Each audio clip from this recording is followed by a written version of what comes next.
Yo, welcome sa Timan, tara na at pakinggan. House and apartment ideas dito mo matatagpuan. From budget-friendly builds to food trip na solid. Swabe ang content, every vlog ay malupit. Yo, loft house, tiny home tips para makatipid. Pati adventure rides sa vlog ay sumasabit. Food spots, good vibes, kwela bawat frame. Sa Timan channel, iba ang dating, legit ang game. Halina't samahan kami sa aming adventure. Mga ideas na sure ball pang future. Like and subscribe, mga ka-budget meal. Sa Timan fam, good vibes ang feel.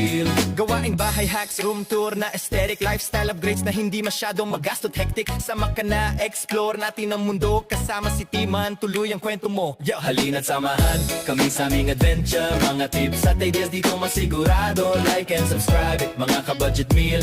Timan ang tahanan ng content na real. Halina't samahan. Halina't samahan.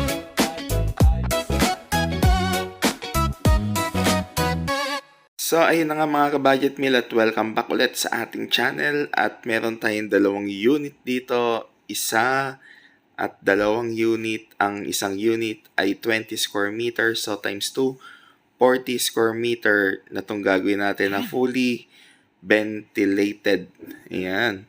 At ito po yung una nating unit na medyo high ceiling. Hindi po siya nakapantay. Ito pong unit na to ay nakasabay sa yero yung pinakakisame. So yan, dalawa pong unit to. Titignan natin yung pagkakaiba ng dalawa. So para sa akin, mas okay itong isa na nakasabay yung kisame dun sa bubong. At ito pong pangalawang unit, titignan natin. Ito, ganyan lang siya kababa. Ayan. Pantay lang po yan. Simula sa front at back. So, ayun nga po mga ka-budget meal. Dito po, ginagawa na namin yung pag-grout. At medyo malapit-lapit na rin po, kaya nga po kung hindi ka pa nakapag-subscribe sa aming channel, hindi kahit po namin kayo na mag-subscribe, mag-like at i-share itong ating video. Para po at least magkaroon sila rin ng idea sa pagpapagawa ng bahay, lalo na kung mga pabahay na katulad nito. At ito nga po pala yung ating CR, ganyan po yung design niya. At ito po yung back area, pwede po ditong magkape-kape, pwede silang kumain. Ito po ay open area, pwede po itong laundry area. Pwede rin po itong sampayan. So, yun po, meron po tayong kitchen na open kitchen, mga ka-budget meal. At ayun na nga po, tinatapos na nga po natin yung pagtatiles natin. At bukas na bukas po, ibubutasan na yan. At ilalagay na po natin ang ating lababo. At ito nga po pala yung design ng ating tiles. Hindi pa po yan napupunasan. Pag po yan ay napunasan, ay kulay gray yan. Ayan. So, ito nga po ay kinisamehan na namin ang open kitchen at kung mapapansin nyo may tubular doon sa may side kasi po pag napag-isip-isip at gusto mag-upgrade ng mga nangungupahan ay pwede po nilang ipa-sliding door yan kung ayaw po nila ng open kitchen. So, ito po yung pangalawang unit. Yan, ililigid-ligid ko muna kayo.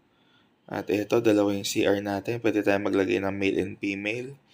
Pero mas maganda po kasi syempre, dalawa yung CR para po syempre maraming pwedeng gamitan. So ayan, hindi pa po natin na ikakabit yung ating mga switches, outlets kasi nga po tayo po ay magpipintura pa. Uunahin muna syempre ang pagpipintura bago ikabit ang mga switches. Ayan. So ito po yung pinakalabas mga ka-budget meal. Ayan po yung aming mga kalat. Unti-unti nililinis na natin. At mga ka-budget meal, magkita-kita tayo ulit sa next vlog natin. At ano pa nga ba? Eh di siya.